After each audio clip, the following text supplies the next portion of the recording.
Welcome to a football show, Thursday edition, brought to you by Sinkers Beverages. That is Nick Suss of the Tennessee and mine, Braden Gall, and it's great to see you at a normal time. Nick, what's up, man? How are you? Yeah, it's been either 3 weeks or 8 months. I can't remember the last time we did this at the regular time, but we're happy to be here. And that's not a knock on anybody. It's summer. We all got stuff going on. Yeah, summer's a loose time. It's a loose time. There are no games happening other than Nashville SC on Friday night, which, by the way, there are a lot of other great shows across the 440 Sports Network that I'll tell you all about here in just a second. Bustin' Diamond, good morning. Good to see you guys. I think I'm going to try and go to that Nashville SC game. You going? Of course, we season ticket holders. That's right. I'm going to try and go. That's right. If you guys spot me and or Braden in the crowd, come say hello. If you think that Hani Mukhtar, Sam Surridge, and Andy Nahar are doing something in Nashville on a field and that my daughters will allow us to stay home, you are sadly mistaken. No, it's going to be a lot of fun. And but right now, no hockey, no Titans, but we still got lots of great coverage. A lot of things to ask you guys about today. As we're going to talk Netflix documentary, I think it's very clear that my original take on Cam Ward is starting to play out, and so we'll get into the quarterback documentary. I do have one question from Monday's episode that I asked Paul that we did a whole episode on that I might ask you off the top of your head to do as well. Sinkers Beverages, they have the second annual 40th birthday party coming up on August 8th. Tickets are available, linked in the show notes and, of course, on the podcast app, but also just go to Basement East and check out the Basement East website on August 8th. It is the Tomato Fest after party. There's 3 bands. We're going to have a big old celebration. Come on out. It's going to be a lot of fun. Tickets are $15 in advance, $20 at the door. So we're going to have a big old time, and hopefully we can hang out with all of you guys. I told everybody on the Pred show and on Monday's episode, if you come out, I will buy you a beer personally. If you say, hey, I listened to this show, and you can prove that you listen to Nick Suss content, I'll buy you a beer, and I'll buy you a beer too. So there you go. And if you're buying tomatoes from Tomato Fest, I can think of a roommate of mine who would be really into that. Dude, I got one of those too. and me, honestly. We grow the best tomatoes in the world in this area of the country. It's been very, very wet, unfortunately, which is not unfortunately. Fortunately for all of us, it's been wet, and our plants are not dying yet in Tennessee, which is normally about the time plants start dying, late July. However, that means our tomatoes aren't going to be as good because it needs to be real hot and real dry for the tomatoes to come in properly. So, all right, make sure you buy tickets to Sinkers Beverages. Also, go shop at Sinkers. They're award-winning for a reason. 5-time Liquor Store of the Year, craft beer award-winning fridge. They got great beer like East Nashville Beer Works, which you can buy there. Yazoo, Tennessee Brew Works, all that great stuff. A couple other things here quickly. Press Forward. The survey for media for independent journalism is still on, so make sure you check out Press Forward. PressForwardMidTN.news. It's linked in the show notes as well, so lots of things for you guys to do today on the show. All right, here's the deal, Nick. If you guys have questions, comments, observations about the Netflix documentary, sure, let's go. I wanted to peg the shit out of them kids. Is a quote from Cam Ward during his dodgeball event with Kip. Here we go. So first and foremost, I got to watch 4 episodes. Okay. Because my daughters, which you can judge me all you want to about the language in a sports documentary, and especially football players, but we don't edit around the kids. We try to teach them how to function in the real world, and they love a good sports documentary. They love Hard Knocks. they love all the ones on Netflix. They love the documentaries, and they told me I cannot continue watching the rest of it without them. So I did not see episodes, I think 5, 6, or 7. So I don't know if you've watched the entire thing, but you can kind of speak through those last 3. So all I've got is the first 4. I apologize. I'd like to maintain a relationship with my daughters. So how dare you? Yeah. All right. So do we want to go broad takeaways? Do we want to get into specifics? Because I have one major overarching takeaway. You do your overarching takeaway, because look, I know some of the people who are listening here probably heard me give a 30-minute spiel about this documentary yesterday on the Jared Stillman Show here on the 440 Sports Network. I imagine some of you might have heard me talk about this morning on Robbie and Rexroad. I have been dubbed the guy who watches Netflix on the Titans beat. I did watch every episode. It's funny because this is the first time I have watched a Netflix sports documentary, or frankly, a sports documentary, since The Last Dance. I don't watch this stuff. They're good. Well, as long as they don't have final edit, they're good. I'm busy watching old episodes of Good Times. I don't really have time to watch. The ones that have Drive to Survive. the ones where the subject has final edit, which is like Swamp Kings, which is like Urban Meyer's, propaganda machine. Honestly, the Pulisic documentary, which is Paramount, was edited by, he had final edit. Last Dance, Michael Jordan had final edit. The ones where they don't have final edit, they're really, really, really good. The ones where they do have final edit, not so much. I'll take it back. I saw the Manziel one. I watched that one. That was the Netflix one I watched. Final edit, obviously. Yeah, it was not a great documentary. I like the soccer ones. The ones around soccer are very good. The ones around EPL soccer in particular are very good. But yes, Full Swing, Golf, and Drive to Survive, they don't have final edit. The Netflix documentary crew has final edit. So this is Peyton Manning's involved in this, but it's not Omaha Productions, isn't it? Is it not? I want to say it's NFL Films, Omaha Productions, and Netflix all kind of collaborating. The first two executive producers listed are Peyton Manning and Patrick Mahomes. That's right. That's right. Whatever you want to say. No glaze. Patrick Mahomes is pretty good. Okay, so let's get into the Cam Ward of it all first. And look, I got to the Baker Mayfield comp before the draft happened when he got picked. And I thought physically on the field, he reminded me of a less athletic Baker Mayfield. They have similar styles. I think they have similar approaches. They have some personality traits that absolutely overlap. They also have a couple of different personality traits, as human beings want to do. But watching this documentary, and especially trying to teach my girls about trash talk, I am now more than ever convinced that Cam Ward is Baker Mayfield, and that if Cam Ward can be Baker Mayfield, and that the Titans drafted Baker Mayfield with picking Cam Ward, then it will work out okay in their favor. It may not be a Super Bowl okay, but that it'll work out okay. But his mentality, the way he likes to have fun with people, the way he gets fired up about trash talk, and hearing Cam explain the three different people that are different types of trash talkers, and that he's number 3, I guess, which is like, I'm just going to run my mouth to everybody all the time. I think is very Baker Mayfield. I think his playing style is Baker Mayfield. I think the way he sees the game is Baker Mayfield. And so I don't know if that's oversimplifying the entire thing, but I feel like after the documentary, there's lots of specific stuff we can get into with Cam. I think the Brian Callahan scenes are very weird, but I can't tell if that's me and my experience with Brian Callahan and the situation and knowing what's coming versus it actually being weird. I can't tell. So we'll get into all that, but I just think broadly speaking, it could not be more crystallized in front of my face that Baker Mayfield and Cam Ward are the same. I think that a primary difference to me, just from how they were portrayed and how they behaved in the documentary, is that it's really hard to separate Baker Mayfield from the fact that he's Baker Mayfield.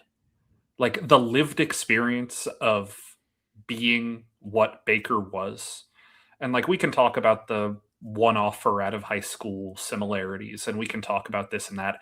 Baker was a starting quarterback at Lake Travis. Is that right? Yep. One of the biggest high schools, one of the biggest football powerhouses. It's not as if he was a true nobody. He was a guy who wouldn't settle for less than what he thought he deserved. And the walk-on angle, and there are similarities there, and the fiery guy, the trash talk guy, there are similarities. I think what Baker Mayfield has that Cam doesn't yet have is, what is this now? Almost 12 years of experience of being incredibly, incredibly famous, and of dealing with high pressure football situations, and of being, when he is on the field, all eyes in the country are kind of affixed to him. And this was true at Oklahoma, and this was true in Cleveland when he was doing all the progressive commercials. And this has become true again via the Netflix documentary. He knows how to handle, and he knows how to talk about and break down and discuss what it means to be Baker Mayfield.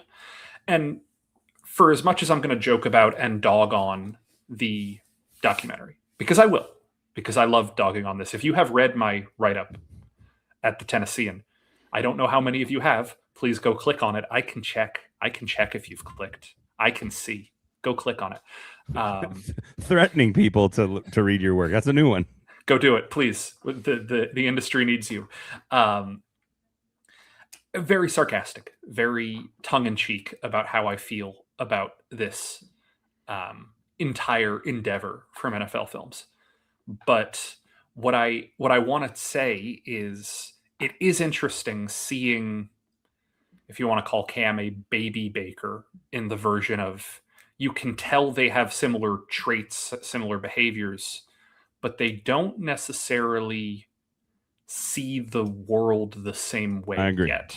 I agree. And they don't see the game the same way. And like, I hate to. I think they see the world very differently at different ages, and I think they see the game the same. Yeah, and I don't want to be the guy who's telling you the tooth fairy isn't real, but like, you guys all know that these talking heads are filmed months after the season, right? Like, this is not a. Yeah. They say, hey, we're going to talk about week 3. Yeah. And then we try to recap week 3. And if you need proof that I'm not just like pulling this out of my butt, they're all wearing the new Titans gear when they're talking. Like, that had to have been filmed after March, because they're all wearing the new logos. And because of that, hearing Cam talk about what went right or what went wrong on a play is very different than hearing Baker Mayfield or hearing Joe Flacco talk about what went right or what went wrong, because of the lived experience they have of playing quarterback at this high of a level for a lot longer than Cam has. And that's truly not a knock on Cam. That's just a function of how experience works, of like Baker breaking down why a game mattered or how he felt in a game, or talking about, this is what I saw in this play, or this is why I knew this play would work, is a more detailed version of the position than Cam. A lot of it was still I just got to be my best self, man. I got to play better. It was still a little bit skin deep. And that's not an insult so much as it's just a reality of, he's still learning to process the game the way somebody who's had thousands and thousands of more reps has. Can. Joe's saying rookie Baker would have sounded completely differently. Here's the thing, and I think one of their differences is just the general outward presentation. To your point, that's what you're talking about to some degree, is that he's man, that's loud. I'm sorry. we got there. So this is, it's about maturity. Maybe isn't the right word. I think that Cam comes off in 2 different types of maturity ways, and one of his is sort of like this deep thinking.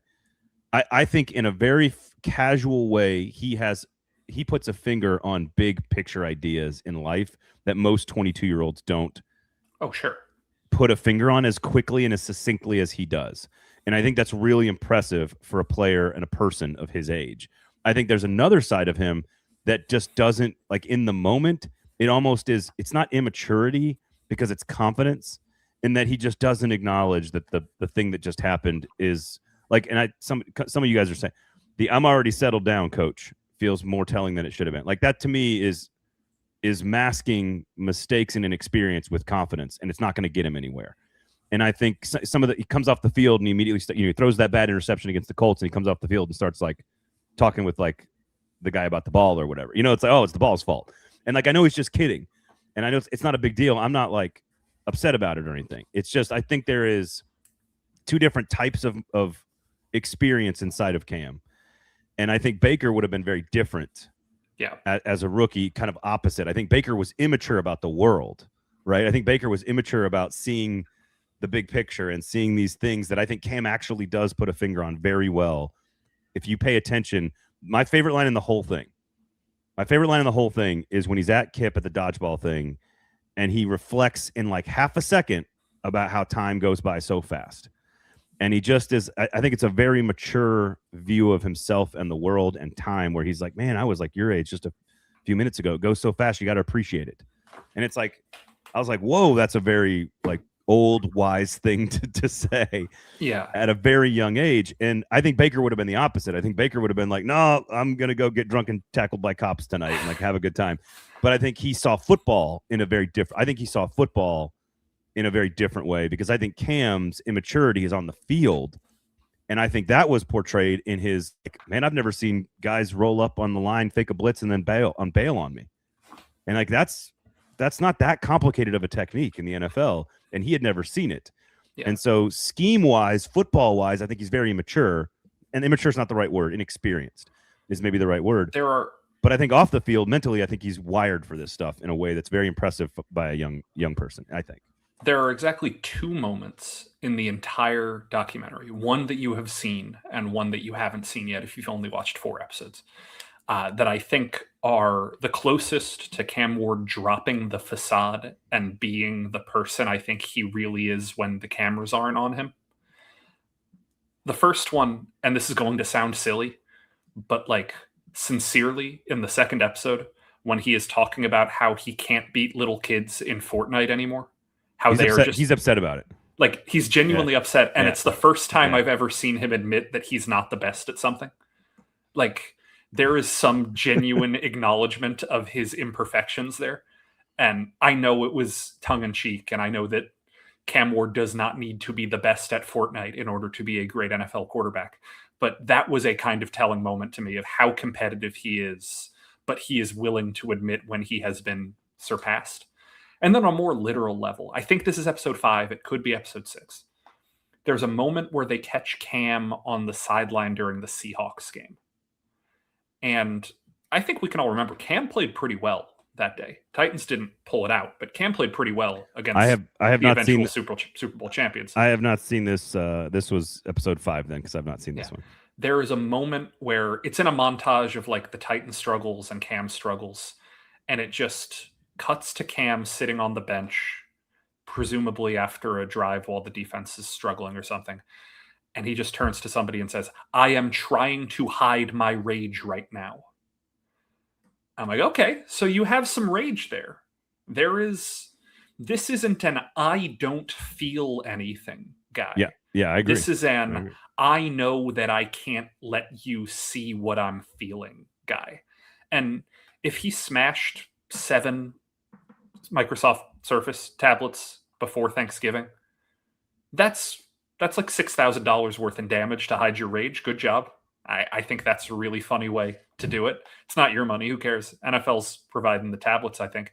But I do think there is a part of Cam that was the first time I'd ever heard or seen the acknowledgement that it's not I don't care when I throw an interception. It's not it doesn't bother me when I throw an interception. It is purely I am mature enough or I am aware enough to know that I can't let the other people know that I'm bothered right now. And I think it wore on him. Again, if that Seahawks game is any indication, if that one moment of him having to admit that he's struggling with hiding his rage, that's totally natural. He went 3-14 as a rookie in the National Football League. Here's a question. Do you think that I think that stoicism can be viewed as a positive. I think sometimes stoicism can be viewed as a negative.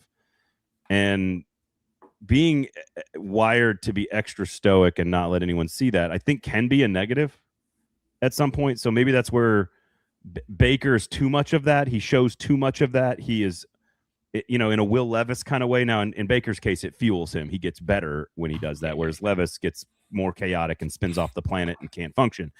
Whereas I think the question is like, is this what's best for Cam Ward to function? Probably, to keep it in between the lines. But it's clear that's not really who he is when he plays games, right? It's clear that he is this passionate, intense, very ultra competitive guy.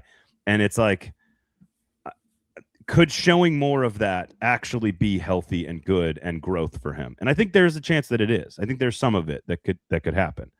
I don't know what you make of that. I mean, look, I don't think we need to spend the next 40 minutes talking about masculinity as a concept. I don't know because like what I think about it is we're talking about performance and portrayal of masculinity and stoicism versus emotionality and what kind of emotions are okay for brawly competitive men to express and how is dominance exerted and how is what's the word I'm looking for? How do you prove that you are trying to better somebody without giving them an upper hand or without giving away too much of what you have? And is it bad to give away too much of what you have? Or I don't know. It's very difficult. And I think that the version of competitiveness, the version of cockiness, the version of whatever you want to call it, masculinity that Cam portrays makes sense from a like art of war perspective. Yeah. Like Yeah. if you are talking about this literally from the thousands of years of human nature that we know, the person who never loses their cooler head is often considered the wiser one, is often considered the stronger one, the tougher one. And that matters to an extent. You don't want to be perceived as weak. You don't want people to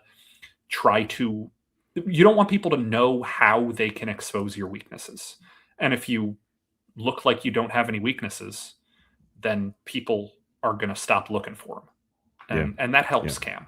But whether that's a good thing or a bad thing, I truly don't know.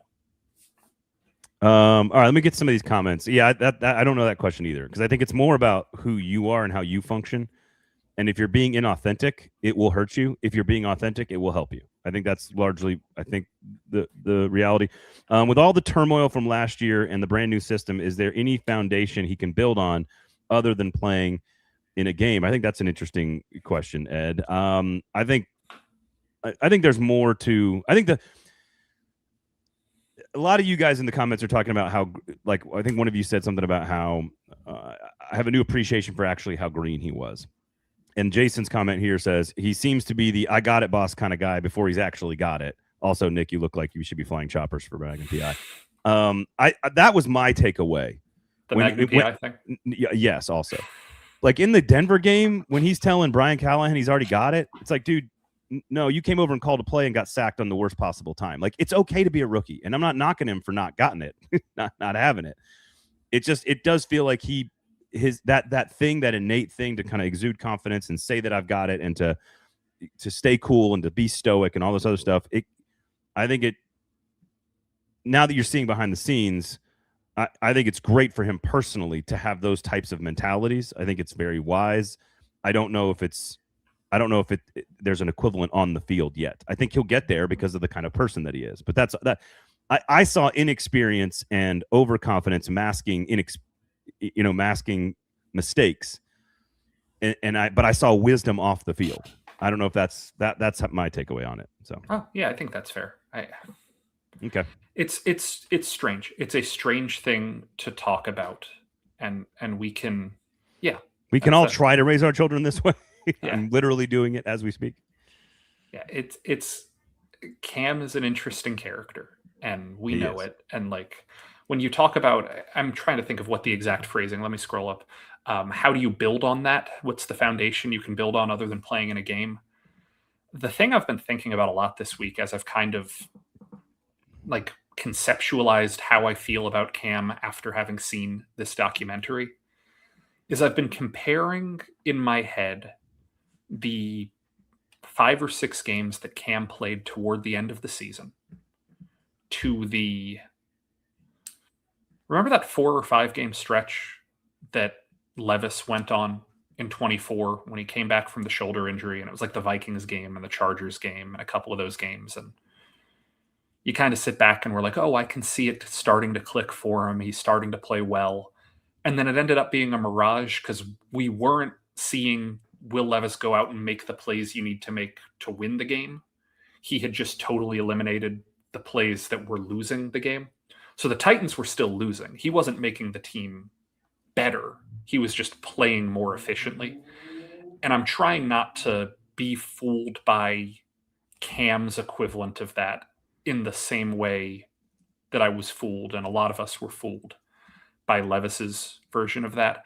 I think that the Callahan system, the Zach Taylor system, whatever you want to call this Peyton Manning inspired, Broncos inspired quarterback approach, whatever you want to call it, I think a lot of it we're starting to understand is based in, if you have a guy who's never going to make a mistake, who's never going to be the person who beats himself, you can sustain a lot and you can, drain people. Yeah. And I don't know if that necessarily plays to Cam's strengths in the way that what we're going to need to see from him this year does.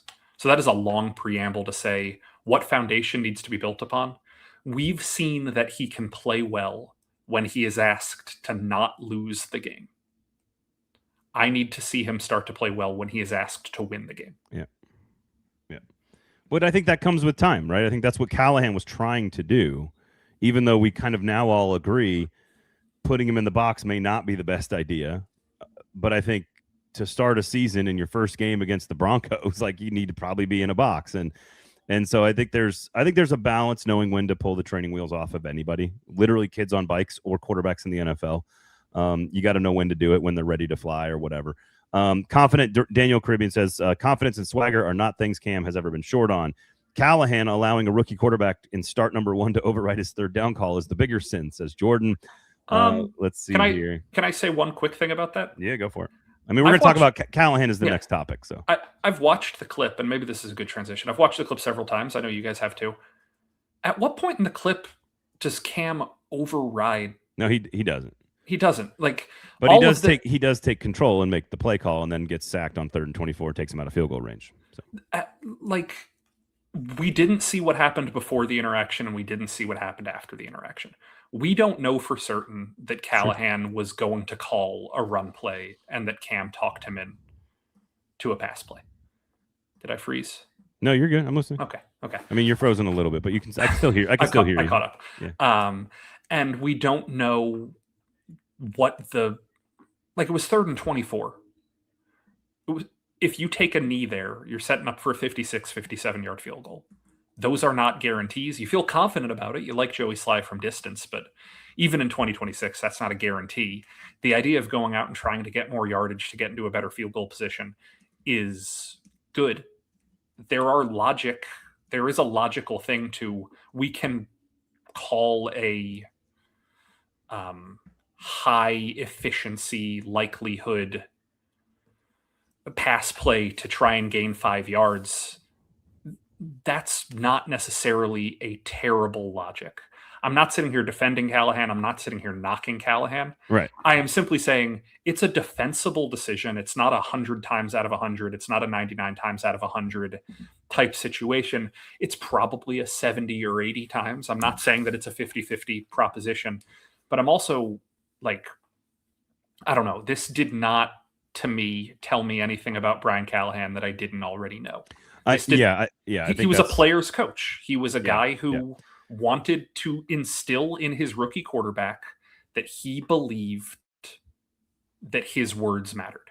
And you're trying to prove to this guy that you're building an organization around, that we're doing this together. This is a collaboration. We care about what you care about. Go prove us right, Rook. And he didn't. And Cam failed. And is that a failure of Callahan to not control the situation? You could argue that. Is that a failure of Cam's to not be aware enough or mature enough to understand that he didn't need to do that? You can argue that as well. But to me, this was not some big scandalous moment that's like, I knew all along. This is who they were. No, I didn't think either. I think it's a collection of minor micro moments that show me that I think Cam was not nearly as far along in the high level football expertise that you have to play NFL quarterback. But that's kind of the way most quarterbacks come into the NFL, to your point about Baker. Some guys, very few of them, come in ready to go in the NFL, knowing everything they need to know and able to execute and seeing all the nuances and details of the games. I just think it confirmed in me that I think he's a deeper thinker that sees the world in a different way at a young age. And I think it confirmed that he was just very inexperienced, did not get any coaching with an offensive system in high school, played in 3 different places with 3 different systems in college, and it just is what it is. And he just hasn't seen complex football schemes, defenses, everything. I want to get to the Callahan of it all because it felt weird to me, and I don't know if that was editing. This is where I need to your point about we didn't see everything. The editing does so much work on telling the story, and so I don't know how much I am seeing reality or not. But the interactions felt awkward. Callahan felt awkward. The whole thing felt a little bit weird. I agree that it didn't really change my perception of Callahan. He strikes me as a guy who cares about his players, who talks respectfully to them, and wasn't good enough to be the head coach, I guess. But I didn't really change any opinion on Callahan. But it does. the whole thing felt odd to me. Even Cam Ward's description of how they fired him. Oh yeah, he was just walking out of his office and he chatted with me, and then he's like, it just, the whole thing felt odd. Like the office scenes where he's in his office felt odd, and I can't even explain or articulate why it felt that way, unless it's me knowing what's coming, and me having my own version of those stories. I don't know. Is that how did you? Am I just making all of this up? You can tell me I'm being crazy if you want. I don't think you're making it up. Again, you're right. It goes back to, why did the NFL show us what the NFL showed us? What were the motivations behind the Callahan scenes? And I think from a obvious, I'm saying the clearest objective possible thing, you have to view everything that happens with Brian Callahan through the lens of, this is a documentary about Cam Ward. This is not a documentary about the 2025 Tennessee Titans. This is not a documentary about Brian Callahan's downfall. It's a documentary about Cam Ward. And it's a documentary that begins with the thesis statement that there is nothing harder to do in all of professional sports than to play quarterback in the National Football League. I disagree, but the documentary believes that. And that is the whole thing the documentary is trying to make you believe. So when you think about the office scene with Brian Callahan, and you think, hey, why is this in here? Why is this weird, stilted scene in here? It's in here because the documentary is trying to communicate, oh, look at how good Matthew Stafford is. Oh, look at how good Joe Burrow is. Oh, look at how good Peyton Manning is. This is who Cam Ward's trying to be. Cam Ward is the young guy. Cam Ward is the 1 of 32, but he's also the 1 of 1. He was the first pick in the draft. We need to portray that it's hard. We need to portray that even if you're the golden boy, even if you're the first pick in the draft, there's so much you have to learn and there's so much you have to adjust to. And we have to portray that Cam Ward doesn't have a completion mindset yet, but his coach wants him to have a completion mindset. And none of this is about the Titans, and none of this is about Brian Callahan. All of this is about the NFL and Omaha Productions and Netflix are selling you a story about what it takes to be a quarterback. And Cam Ward is not the focus of that. Cam Ward is a conduit for communicating that. And that whole stilted scene in the office where they're sitting weirdly far apart from each other, and it feels like this was staged so that the documentary could just have footage, and it doesn't correspond to anything we saw from Jaden Daniels and Cliff Kingsbury, and it doesn't correspond to anything we saw. It doesn't correspond with any football that the Titans did in 2025. Yeah. It's just this. The whole scene is an opportunity for Netflix to show, and for NFL Films and Omaha Productions to show, that young quarterbacks need to look up to what older quarterbacks do. And that's the whole purpose of why the scene is in the documentary. Is it a weird thing that Cam and Callahan did? Yeah, that's a little bit weird that their relationship, like, what meeting was this? Cam's communication with Brian also feels a little awkward to me. And I don't know if he's going back to that thing where he's putting on this front of like confidence, because it doesn't feel like that's the same Cam. And I know you treat your boss differently than you treat your girlfriend or your friends, or when you're with kids in a dodgeball room or on Fortnite, like it. But he feels like the other Cam, right? He felt like the Cam with the media. And I don't think you should be the media person when you're in a private meeting room, even if you do have Netflix cameras around you. So I don't know. That's how it felt to some degree. But and flip side of this, and I'm not just saying this because I'm not saying this for any other reason than it's what I believe. The documentary made Bo Hardigree look pretty good. I thought so. Like, it didn't mention that he was the one calling the plays before the We Ass game. Like, they left out some of the details of why the criticisms were lobbed his way. But that was the first window into like why Cam seemed to be so fond of Hardigree last year. I remember us talking a lot about, anytime Cam lists who his coaches are, he mentions Hardigree first, and then Callahan and Holtz and McCoy are off to the side.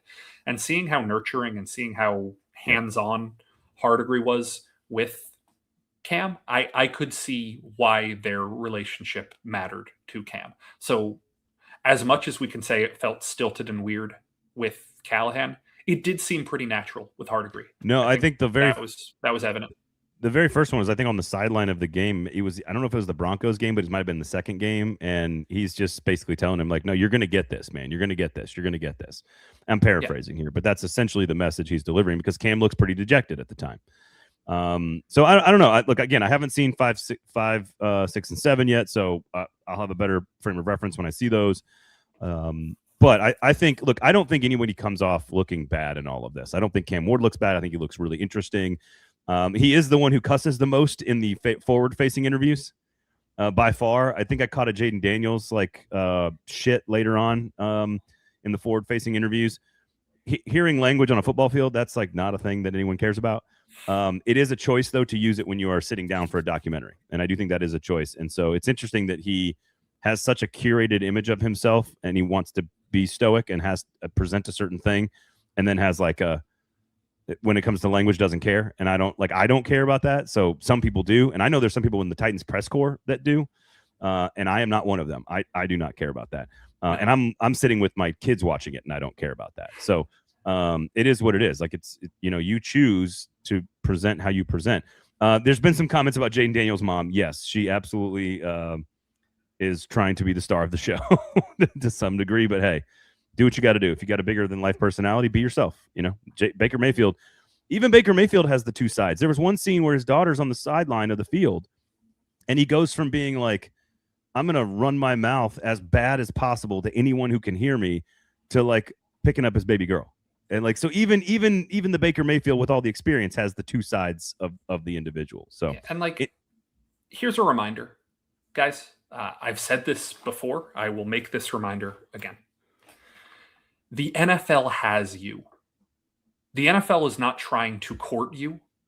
You guys are listening to a podcast about an NFL documentary on July 16th. The NFL does not need to do anything to convince you to watch the NFL. The NFL's got you.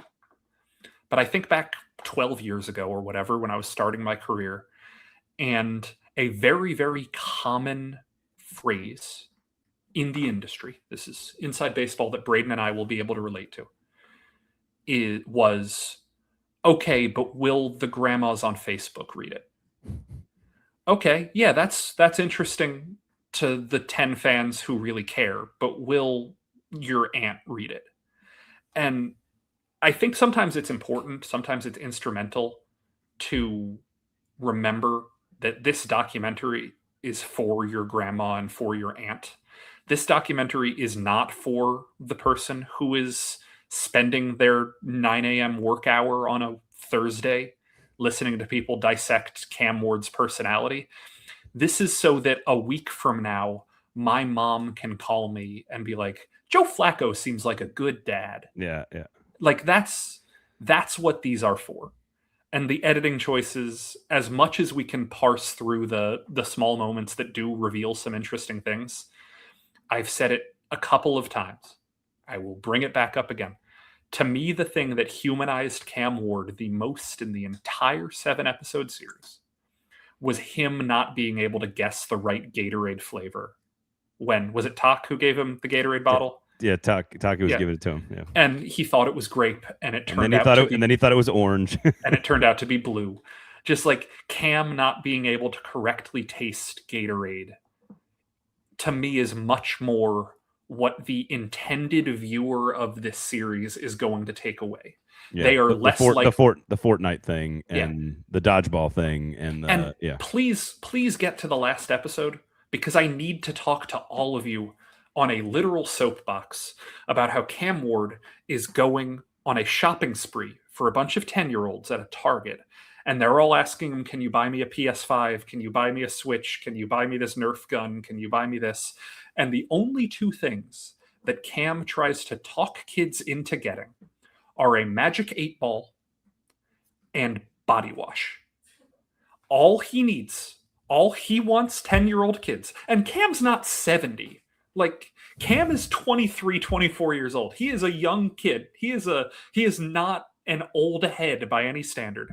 And he's sitting here over and over again saying, everybody needs soap. I'm going to make sure you guys get soap. Everybody needs soap. That is the old soul inside of him. That is what that is. And just like, to me, when I think on, hey, why did I watch this? Hey, what do I care about from this? I really care that Cam cares about Magic 8 Balls. And I really care that Cam made sure that all 10 kids, he said he estimated he spent like 10 grand buying Christmas gifts for these kids. And I don't know if it was Titans money or Cam Ward money or where it came from, but like he put a lot of money down buying these kids video games and all this stuff. But as they were going through the checkout, you could see him handing the checkout lady like Old Spice body wash containers of like, gotta make sure you got your soap. Like that to me is so much more what this documentary is for than us parsing a 3rd and 24 decision that, frankly, go back and watch our show from the Monday and from the Thursday after the Broncos game.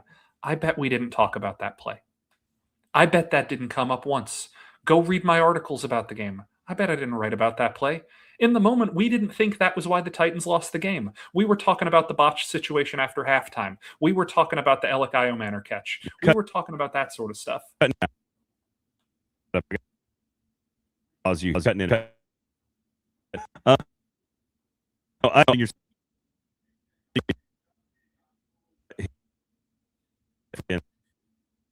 check.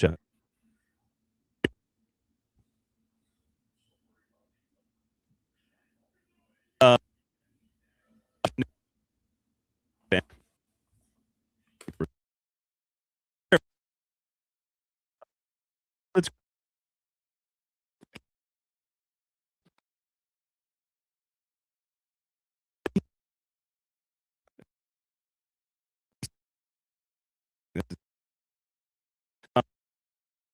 deal.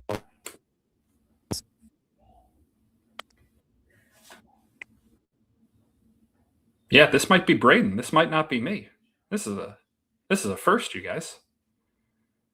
Wow, I refreshed the page because I thought I was the one who failed everybody, but no, this was Braden. Wow, I am stunned. So hey, this is my new apartment. Okay, Braden's back. Wow, guys, can Braden talk? Let's see if Braden can talk. No. Oh yeah. Okay.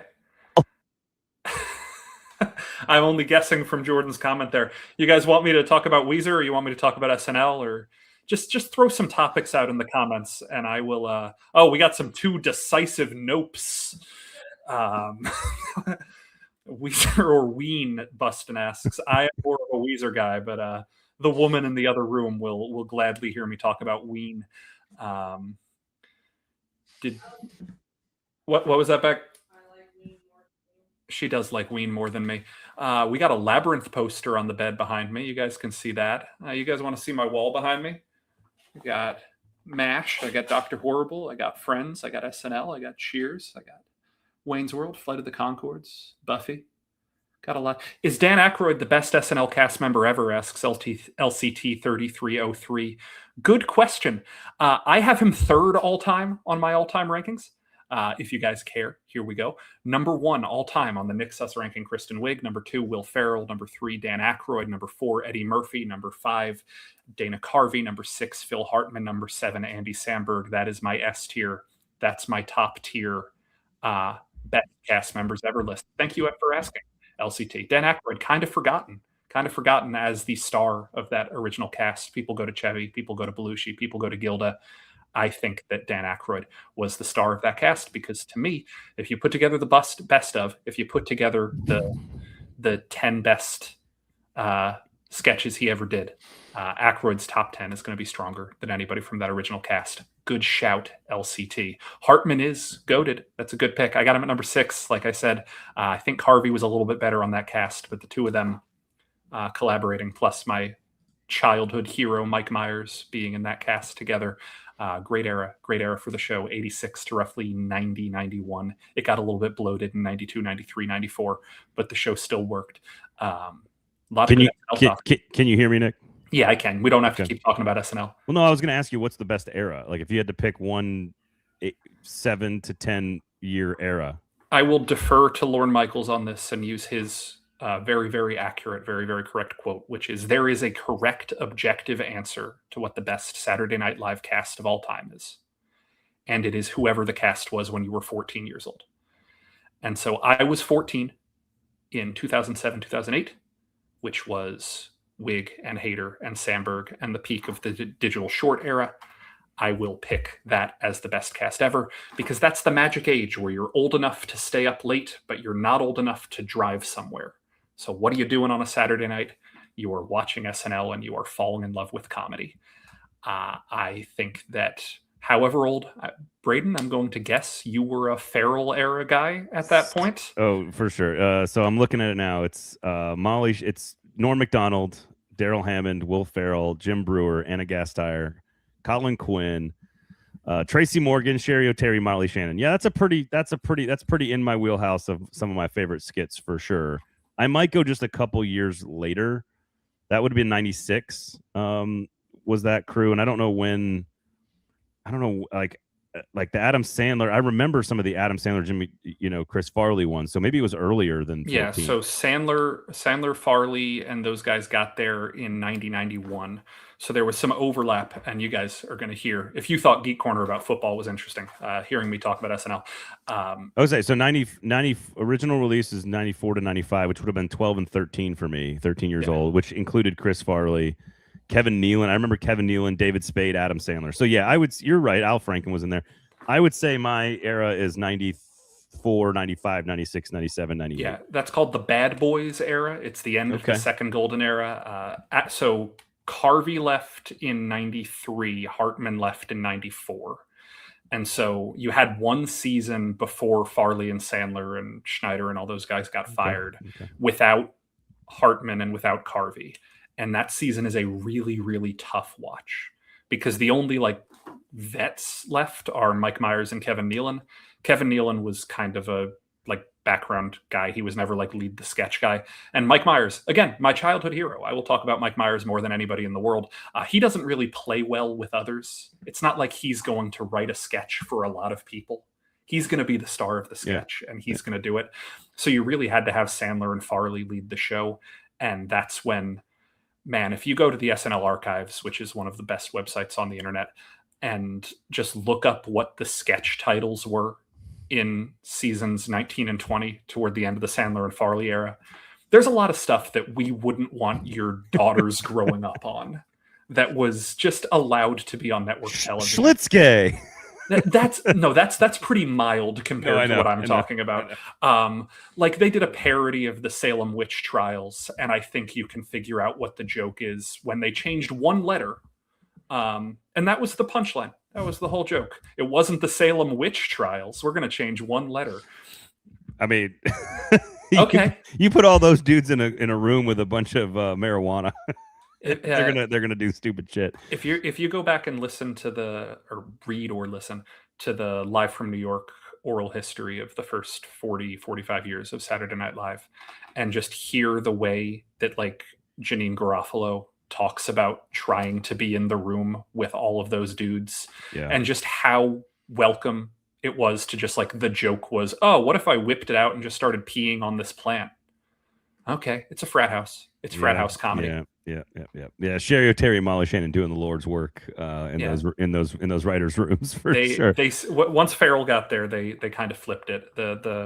The era with Sherry and Molly and Anna, and then obviously Tina gets there as a writer and runs Tina's... Weekend Update and flips the show. And as I said, while Braden was in Can't Function Heck, Kristen Wiig's my best cast member of all time. I think she's the absolute greatest of all time. Okay. The women took over the show eventually, and she's the greatest who's ever done it. I think some of her movies as an SNL cast member who went on to make movies. I'm sure I'm missing all the great movies that are out there, but when I think of great.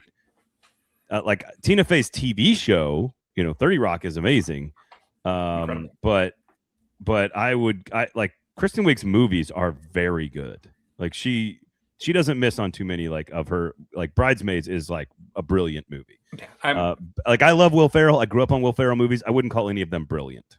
I'm probably Adam Sandler, love Adam Sandler movies. Not sure I'm calling them brilliant.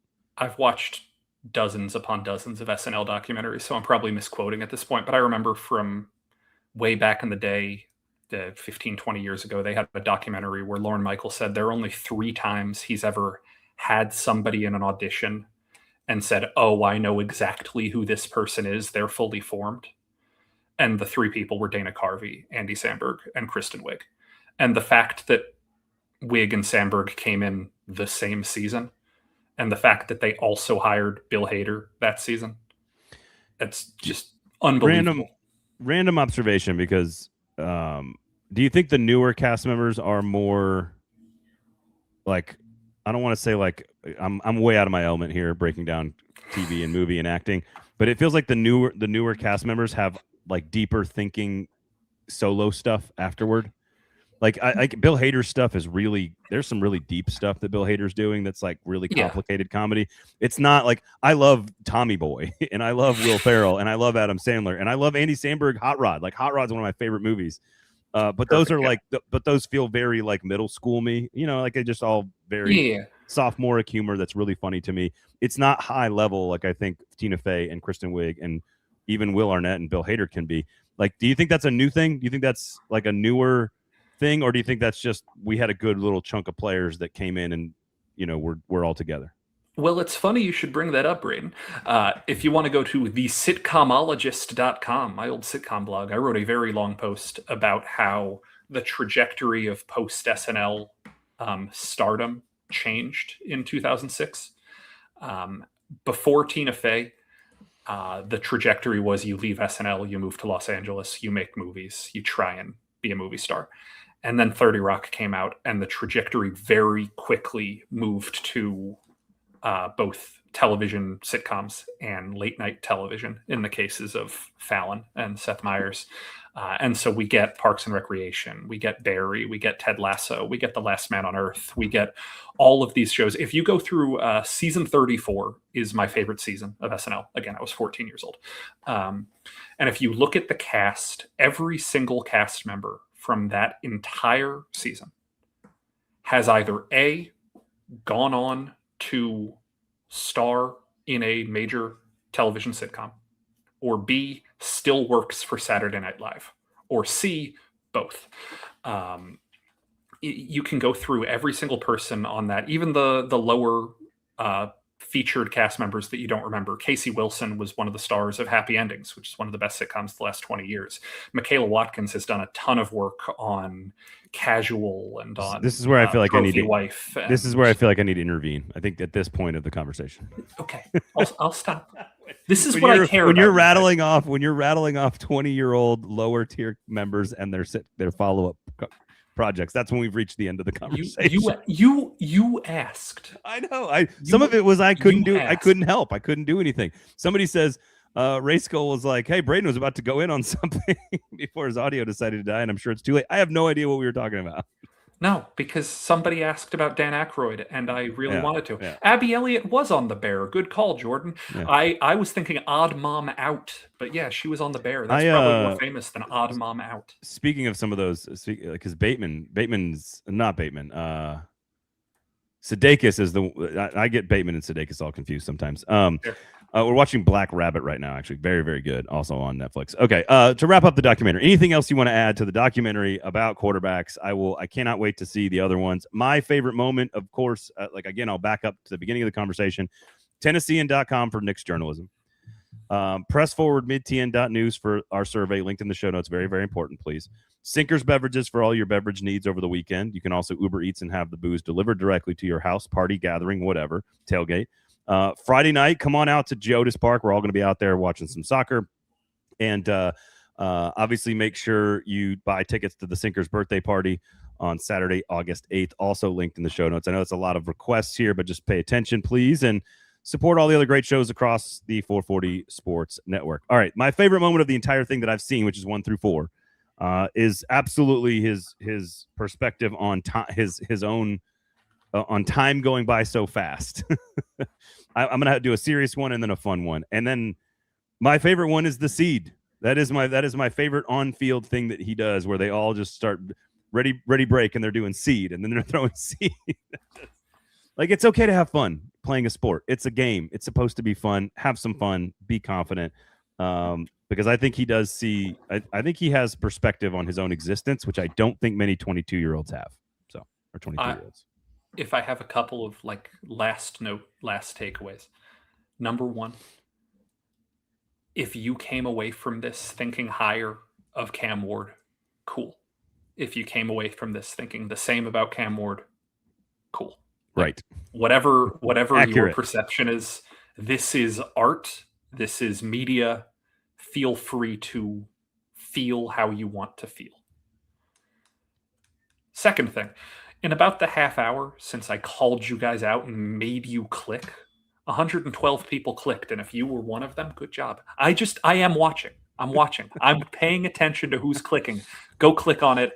I wrote like an episode by episode summary of the funny things and the sincere things that stood out. We've touched on a lot of them. We haven't touched on all of them. Go check that out. And hey, Jess, she goes, hey, fellas, missed all of this. Hey, Jess, look, it's about 50. It's going to be about 42 minutes of 45 minutes of really good Cam documentary.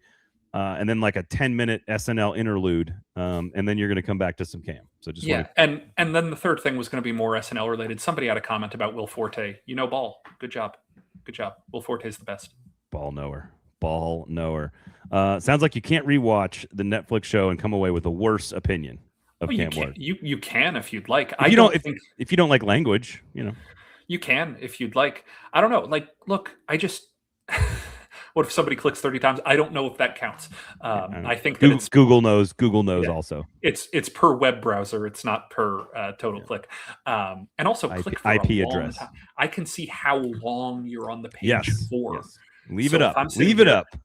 The average person who's clicking on this article is on it for 4 minutes and 9 seconds. That's are good. Reading to the bottom. That's very really good. Yeah. That is very good. Good job, you guys.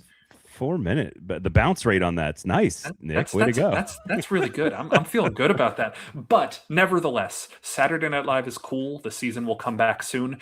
The Netflix documentary, not as entertaining as Saturday Night Live in an aggregate. Like 51 seasons is probably better than 7 episodes of this Netflix documentary. But quarterback, fun watch. Watch it at your own leisure. Watch it with your grandma and your aunt and your dad and your cousins. It's a fun family show. Imagine this. The NFL has a perfect marketing device to keep you interested during the time of year where we're all salivating for something. Imagine that. I don't know how much you guys spend time per day on social media, and I hope it's not very much. But as a product of the job, I do have to be monitoring what people are talking about it. Yesterday being the day with no sports. And obviously there was a big World Cup game and there were sports. But historically, the day after the MLB All-Star game historically is the day where there are no American professional sports playing. And we got one of the best sporting events of the calendar year. As I was scrolling through social media and seeing what people were writing about and trying to keep up on what was trending yesterday, there were a lot of articles that were like, we put together the Mount Rushmore of every single city's best athletes since the year 2000. We ranked our best players since 2006. Who are the best athletes of the last 20 years?